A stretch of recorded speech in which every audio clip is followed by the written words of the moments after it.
मोगत ने किया Mitali and no को एक्सपोज। तुलसी ने मारा नो को थप्पड़। जी हाँ दोस्तों, आने वाले एपिसोड क्योंकि सास भी कभी बहू थी का सबसे धमाकेदार मोड़ लेकर आने वाला है, जहां एक साथ खुलेंगे झूठ, साजिश और रिश्तों के छिपे राज। कहानी की शुरुआत होती है नोना से, जो इस बार अपने पुराने चालाक अंदाज में पूरे परिवार में दरार डालने की कोशिश करती है। नो का निशाना इस बार सिर्फ तुलसी नहीं बल्कि मेहर और मोगत भी हैं। वह धीरे धीरे सबके दिमाग में जहर घोलने लगती है। नो तुलसी और मेहर के बीच गलतफहमी पैदा करने का हर संभव तरीका अपनाती है।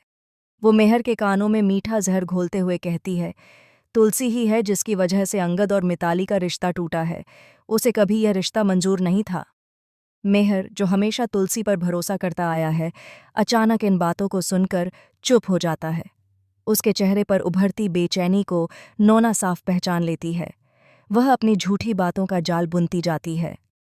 सोचो मेहर, तुलसी हर उस रिश्ते से परेशानी महसूस करती है जो उसके कहे मुताबिक नहीं चलता। वह चाहती है कि सब उसी के इशारे पर जिए। मेहर के दिमाग में सब घूमने लगता है। उसे तुलसी का पिछली बातों पर अजीब बर्ताव याद आने लगता है और नो की बातें उसे सच लगने लगती हैं। वह गुस्से से भर जाता है और सीधा तुलसी के पास पहुंचता है। पूरा परिवार हॉल में इकट्ठा होता है और मेहर तुलसी पर चीखना शुरू कर देता है। वह तुलसी पर इल्जाम लगाता है कि उसकी वजह से अंगद की जिंदगी बर्बाद हो गई। तुलसी बेबस खड़ी आंसू बहाती रहती है। वह बार बार अपनी बेगुनाही की दुहाई देती है, लेकिन मेहर नोना की बातों के जाल में ऐसा फंसा था कि उसे कुछ सुनाई नहीं देता।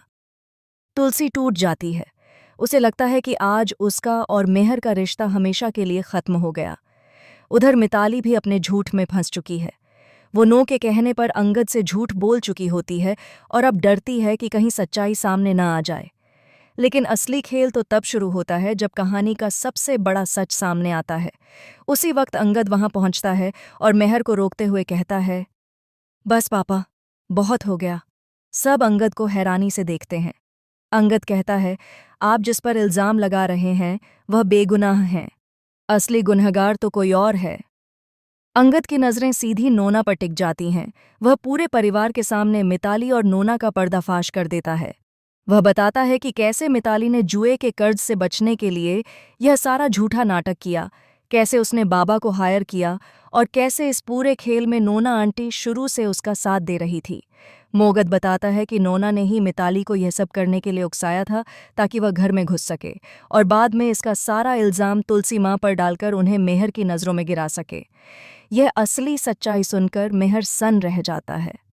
उसे अपनी कानों पर यकीन नहीं होता। वो हैरानी से अपनी खास दोस्त नोना की तरफ देखता है, जिसे वह इतना मानता था, और आज उसी ने उसकी पीठ में छुरा घोंपा था। नो का चेहरा डर के मारे सफ़ेद पड़ जाता है। वह पकड़ी जा चुकी थी। वह पूरी तरह एक्सपोज हो चुकी थी। इससे पहले कि नोना कोई और बहाना बनाती या मेहर से कुछ कहती, तुलसी, जिसका सब्र अब जवाब दे चुका था, गुस्से में आगे बढ़ती है। उसकी आंखों में अपने रिश्ते के टूटने का दर्द और अपने पति के शक का गुस्सा साफ दिखाई देता है। वो नो के सामने खड़ी होती है और खटाक एक जोरदार थप्पड़ नो के गाल पर जड़ देती है। पूरा शांति निकेतन उस थप्पड़ की गूंज से कांप उठता है। तुलसी चीखती है, तेरी हिम्मत कैसे हुई मेरे और मेरे पति के बीच गलतफहमी पैदा करने की? तूने मेरे घर को तोड़ने की कोशिश की। मेहर वहीं खड़ा हैरानी से यह सब देखता रहता है। उसके दिल में तुलसी के लिए पछतावा और नो के लिए नफरत भर जाती है। एपिसोड के अगले हिस्से में मिताली की बेचैनी दिखती है। वह घबराई हुई अंगद से कहती है कि पुलिस को बुलाना जरूरी है क्योंकि बाबा नकली है। अंगद शांत स्वर में पूछता है, पुलिस से क्या कहोगी? वह कहता है, मिताली एक अच्छी अभिनेत्री है, लेकिन इस बार उसका अभिनय किसी को धोखा नहीं दे पाएगा। अंगद को शक होता है कि कुछ छिपाया जा रहा है। वह वृंदा को बुलाता है और कहता है कि अब सच सामने आना चाहिए। वृंदा तुरंत मिताली के दोस्तों को बुलाती है और जैसे ही वे आते हैं, माहौल बदल जाता है। मिताली का चेहरा अचानक सहज हो जाता है, मानो कुछ हुआ ही न हो। उसके दोस्त आपस में पैसों की बात करने लगते हैं, जिससे अंगद को और शक होता है। वह वृंदा को फ़ोन कर सारी बात बताता है। वृंदा को पता चलता है कि मिताली के दोस्त वसूली की बात कर रहे थे। दबाव में आकर मिताली सच स्वीकार करती है। उसकी आंखों में पछतावा झलकता है जब वह अंगद को बताती है कि उसने उससे झूठ बोला था।